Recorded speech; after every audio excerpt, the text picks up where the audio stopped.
Intinya apa? La yastakhiruna sa'ata wa la yastaqdimun. Ya, ajal mah gak bisa dimajuin, gak bisa dimundurin. Mau kita negosiasi juga gak bisa. Zaman sekarang rame pemakaman mewah.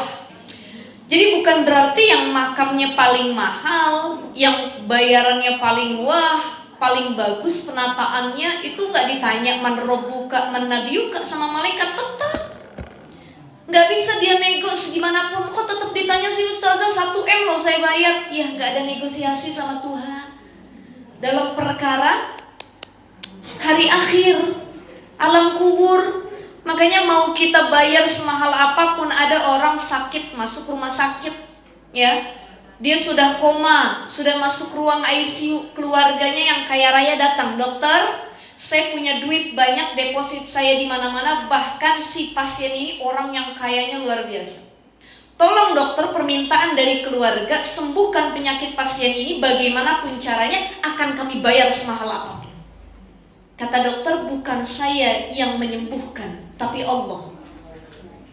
Makanya ibu-ibu yang dimuliakan Allah Subhanahu wa ta'ala, ketika Allah turunkan Al-Quran, apa ayatnya? Wa nunazzilu minal Qur'ani ma huwa syifa wa rahmah. Di sini Allah pakai kata syifa, bukan dawa. Kenapa ketika Allah menyebutkan Al-Quran diturunkan, dihadirkan menjadi penyembuh, bukan pengobat. Syifa itu maknanya penyembuh. Kalau obat maknanya ngobatin. Ya, dawa itu maknanya obat. Kenapa nggak pakai kata dawa tapi pakai kata syifa? Karena tidak setiap atau semua obat itu mampu menyembuhkan. Betul nggak ibu? Ada orang kelebihan minum obat, overdosis. Ya, ada orang yang lagi hamil dia minum obat tertentu keguguran. Ada lagi orang yang minum obat-obatan terlarang, habis, hancur badannya, jiwanya, akalnya dan lain sebagainya. Jadi nggak semua obat tuh mampu menyembuhkan. Makanya Allah tidak menggunakan kata dawa, tapi Allah menggunakan kata syifaun, penyembuh.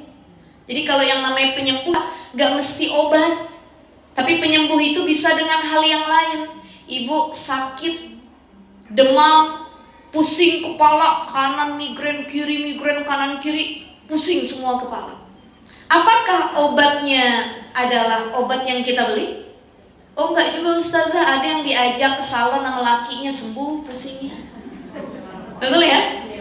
Ada juga yang pusing kepala 2 hari ustazah, nih migrainnya gak hilang-hilang, begitu ditambah uang belanja sama suami hilang pusingnya. Penyembuh bukan? Penyembuh. Ada yang hatinya lagi sakit gak enak, was-was, aduh ustazah saya lagi gak enak hati, kenapa? Suami saya kalau pulang gak pernah bawa apa-apaan, kayaknya gak peduli sama istri. Keesokan harinya suaminya pulang bawa seblak sama cilok. Bahagia kita. Sembuh gak hatinya? Sembuh. Jadi tidak semua yang menyembuhkan itu berasal dari obat. Kadang-kadang dari ucapan sembuh, kadang-kadang dari servis tertentu sembuh. Ibu sakit berhari-hari, gara-gara pas sakit itu gak diperhatiin, gak dipeluk sama suami, gak sembuh-sembuh. Padahal berbagai macam obat warung udah diminum. Tapi satu hari saat puncaknya sakit, dipeluk sama suami, didoain, sembuh, demamnya hilang. Itu disebut dengan penyembuh. Jadi tidak semua sakit itu mampu disembuhkan dengan obat, tapi bisa dengan penyembuh yang lainnya. Makanya Allah menggunakan kata syifa, bukan dawa.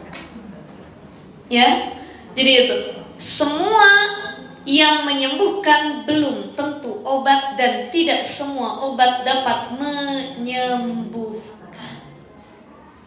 Maka ibu-ibu sekalian yang dimuliakan Allah Subhanahu wa ta'ala, sekali lagi, ajal gak bisa dimajuin, gak bisa dimundurin.